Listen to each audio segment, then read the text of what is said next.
미국 뉴욕에 릴리안 요맨이라는 그 유명한 여의사가 있었습니다. 이 여의사가 병원 일에 몰두하다 보니까 아주 정신적으로 지친 인생을 살게 됐는데, 피곤을 이기기 위해서 아편을 조금씩 복용하기 시작했습니다. 의사니까 이제 그 아편 그 치료하는 과정에서 자기가 얼마든지 구할 수가 있겠죠. 그런데 날이 갈수록 이 피곤할 때 먹는 아편의 양이 막 늘어나는 거예요.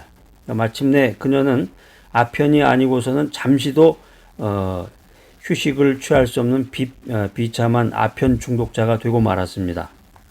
미국 뉴욕의 유명한 여의사였던 이 리리안 요맨은 아편 중독에서 헤어나기 위해서 그냥 온갖 치료를 다 받아봤지만 소용이 없었습니다. 그래서 몹시 고민하던 중에 어떤 사람으로부터 전도를 받고 하나님 앞에 나와서 말씀을 묵상하고 기도함으로써 하나님의 능력을 체험하고 이 아편으로부터 해방돼서 새 사람이 됐습니다. 그래서 이 뉴욕의 여의사는 이것을 계기로 해서 아편 중독이라든가 알코올 중독, 불치병에 걸린 이 병자들을 위한 요양소를 설립하게 됩니다. 이 리리안 요맨 박사가 설립한 요양원에서는 이 환자를 맞을 때 약이나 수술로서 그 환자들을 치료하는 게 아니라 환자가 찾아오면 말씀과 기도로서 그들을 치료했다라고 하는 것입니다. 말씀의 능력을 체험하라. 어떻게 하면 이 말씀의 능력을 체험할 수가 있을까? 모든 해답은 다 성경에 있는 거죠. 여러분 이제 이 잠언서, 구약성경 잠언서 한번 찾아보세요. 잠언 5장 20절로 22절 말씀입니다. 잠언서. 자, 전부 찾으셔서 저하고 같이 큰 목소리로 한번 읽어보겠습니다. 시작. 내 아들아, 내 말에 주의하며 나의 이르는 것에 내 귀를 기울이라. 그것을 내 눈에서 떠나게 말며 내 마음속에 지키라. 그것은 얻는 자에게 생명이 되며 그 온 육체의 건강이 됨이니라. 그 밑에 23절 하나 더 읽어볼까요? 23절 아주 유명한 구절인데, 무릇 지킬 만한 것보다 더욱 내 마음을 지키라. 생명의 근원이 이에서 남이니라. 아멘. 할렐루야. 예수님께서 십자가에 죽으시고 3일 만에 부활 승천하신 후에 오늘날 우리는 이 성경을 통해서 예수님을 만날 수 있습니다. 그러면 성경에 나타난 하나님의 말씀을 어떻게 해야 현실적으로, 실제적으로 우리가 체험할 수 있을까? 여기에 대한 해답을 오늘 여러분과 함께 나누고자 합니다. 첫 번째는 잠언 4장 20절, 지금 우리가 읽었던 그 말씀 중에서 우리가 찾아보는데, 내 말에 주의하라. 4장 20절에 있습니다. 하나님께서는 전지전능하신 분이시다. 무소불능하신 분이시다. 무소부재하신 분이시다. 그렇기 때문에 이런 하나님을 한 번에 전체적으로 이해한다고 하는 것은 불가능하다라고 하는 것입니다. 하나님은 어마어마한 신분인데 그것을 우리가 인간의 이 작은 두뇌를 가지고 하나님을 이해하고 하나님의 모든 것을 알고자 한다는 것은 불가능하다. 그렇기 때문에 하나님을 만나고자 할 때는 바로 그 문제에 대해서 역사하시는 약속의 말씀을 찾아야 된다. 내 말에 주의하라. 약속의 말씀, 성경 말씀을 찾아봐야 된다는 거죠. 그런 다음에 산란한 마음의 태도를 버리고 하나님의 말씀에 주의하라. 하나님의 말씀에 초점을 맞춰라 하는 말씀입니다. 두 번째, 4장 20절에 나오는 나의 이르는 것에 내 귀를 기울이라. 하나님의 말씀을 만나서 주의했으면, 포커스를 맞췄으면 이제 하나님의 말씀에 귀를 기울여야 됩니다. 사람 귀가 둘인데 잘 들으라고 해서 귀가 둘이라는 거죠. 이쪽 귀로 듣고 저쪽 귀로 흘려버려서는 안 되겠습니다. 하나님의 말씀에 귀를 기울여야 되는데, 문자로 기록된 이 성경에서 어떻게 하나님의 음성을 들을 수 있습니까? 하나님의 말씀에 귀를 기울여라. 하나님의 음성을 들어라. 아니, 이게 성경책 보라고 그러더니 성경책에서 어떻게 하나님의 말씀을 듣습니까? 요즘에는 이제 오디오 성경이라고 그래가지고 그 말씀을 이제 읽어주는 것도 있는데, 이제 그런 의미는 아니고, 이 하나님의 말씀은 인간의 그 육신적인 귀로 듣는 게 아니라 성령님을 통해서 마음으로 듣는 것이다. 우리가 예수를 구주로 고백하는 순간 성령님께서 내주하신다고 그러죠. 내 안에 거하신다는 거죠. 내 자에다가 주, 거한다. 내 마음속에 거하시는데, 성령님을 통해서 마음으로 듣는 것이다. 그렇기 때문에 성령님께서 말씀을 통해서 내게 무엇을 가르치고 계시는지 여기에 마음의 귀를 기울여야 된다라고 하는 것입니다. 이것을 하기 위해서는 이제 묵상이 필요하죠. quiet time, QT. 우리가 주님 말씀을 듣고 읽고 묵상하면 하나님께서 세미한 음성을 우리들에게 들려주십니다. 이 음성을 들을 때 믿음이 생기는 것입니다.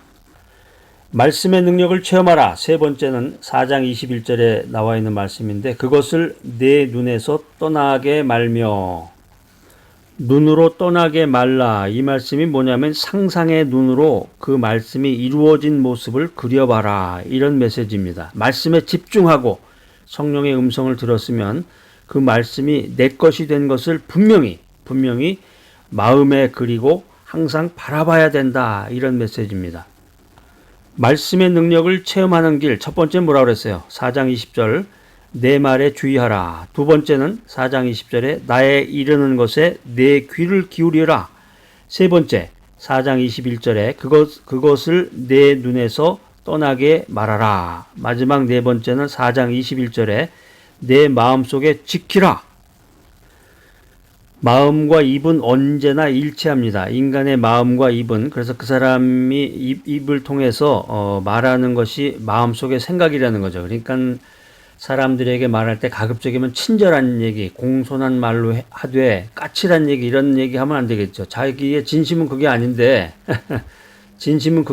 내 말을 듣고 상대방이 오해를 한다. 응? 나는 부드럽고 친절하게 내 진실된 말을 한 것 같은데 상대방이 그걸 듣고 오해를 한다. 이거 뭔가 잘못된 거란 말이에요. 인간의 마음과 입은 언제나 일치하기 때문에 그 입술을 통해서 나오는 그 말을 들어보면 그 사람의 진심이 무엇인지 알 수가 있는 것입니다. 오늘 이 귀한 메시지 들으시는 분들 가운데서 혹시 그 말로 인해서 오해를 받으신 분이 있다 그러면 회개하셔야 돼. 내가 진심이 잘못됐구나. 전달을 잘못했구나. 내 입의 말을 지켜야 되겠구나. 마음과 입은 언제나 일치한다. 입으로 말을 허술하게 하는 사람은 마음이 허술한 사람이다 라는 말입니다. 그렇기 때문에 하나님의 말씀을 지키려면 끊임없이 입으로 시인해야 된다라고 하는 것입니다. 하나님의 말씀이 이루어진 모습을 영롱한 꿈과 환상으로 끊임없이 그리고 그 말씀을 하루에도 수없이 시인하게 되면 말씀을 마음속에 지킬 수 있게 되는 것입니다. 이와 같이 말씀을 소화시키면 그때 문자로 기록된 말씀이 아니라 바로 내 것으로 얻어지게 된다라고 하는 것입니다. 인생살이가 힘들고 어렵고 아무도 의지할 수 없는 그런 광야와 같은 인생을 살아가는 분들에게는 이런 메시지가 있습니다. 우리는 고아와 같이 버림을 당하지 않았다. 여러분 힘내세요. 하나님께서 항상 함께 하십니다. 우리가 인생 살아가는데 우리에게는 말씀을 가지고 계시며 이 말씀을 우리에게 들려주시는 성령님께서 항상 함께 해주신다. 이 사실을 믿어야 되겠습니다. 말씀과 성령으로 하나님을 만나고 위대한 기적을 체험하는 여러분들이 되시기를 바랍니다. 우리가 살아가는 인생이라고 하는 것은 끊임없는 미움과 불신으로 인해서 죽음의 공포가 도처에 도사리고 있는 그런 삶을 우리들이 살아가고 있습니다. 이런 상황 속에서 우리가 어떻게 불안감을 갖지 않고 풍요로운 인생을 살아갈 수가 있는가? 진실로 하나님 앞에서 회개해야 된다. 진실로 하나님 앞에서 믿음으로 살아가야 된다라고 하는 것입니다. 믿음을 실천하며 살아가기 위해서는 성령으로 살아라. 성령으로 살아라. 인간이라고 하는 것은 과학적인 지식을 통해서 살아가죠. 근데 이 지식이라고 하는 것은 두 가지 형태의 지식이 있는데 감각적 지식이 있습니다. 이 감각적 지식이라고 하는 것은 세상에서 얻는 지식으로 오감각과 이성의 추리를 통해서 얻는 인포메이션입니다. 이에 반해서 하늘의 지식, 계시적인 지식, 성령의 지식은 하나님께 얻는 지식으로 이성과 과학을 통해서만 얻을 수가 있는 것입니다. 우리가 성령의 가르침을 쫓지 않고서는 결코 하나님의 계시가 담긴 이 성경을 이해하고 깨달을 수가 없다. 이것을 알아야 되겠습니다. 믿음으로 인생을 살고자 하는 사람은 성령 충만함을 받아야 된다. 우리가 믿음으로 살아가기 위해서는 성령 충만함을 받아야 되는데 기도하지 않으면 성령과 교제할 수가 없습니다. 그렇기 때문에 믿음의 기도를 해야 되는데 기도하며 살아라. 이 기도는 믿음의 호흡입니다. 기도하지 않으면 성령님과 이 커뮤니케이션을 나눌 수가 없단 말이에요.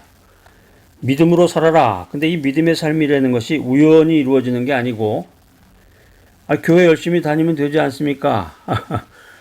장시간 오랜 동안 믿고 헌신하고 헌금도 열심히 하고 선교연금도 하고 이러면 믿음이 생기는 거 아닌가요? No, 그렇지 않다는 얘기예요. 믿음의 삶이라는 것은 우연히 생기는 게 아니라 첫째로 성령 충만함을 받아라. 두 번째, 분명한 비전을 가져라.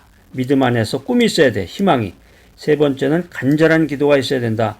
네 번째는 항상 은혜로운 고백을 해야 된다는 거죠. 감사의 찬양이 있어야 된다. 말씀의 능력을 체험하라. 자, 오늘 이 귀한 메시지 들으신 여러분들 성령 충만을 통해서 믿음 생활을 해나가시며 하나님께 감사의 찬양을 올려드리는 귀하고 복된 여러분 모두가 되시기를 간절히 기대합니다.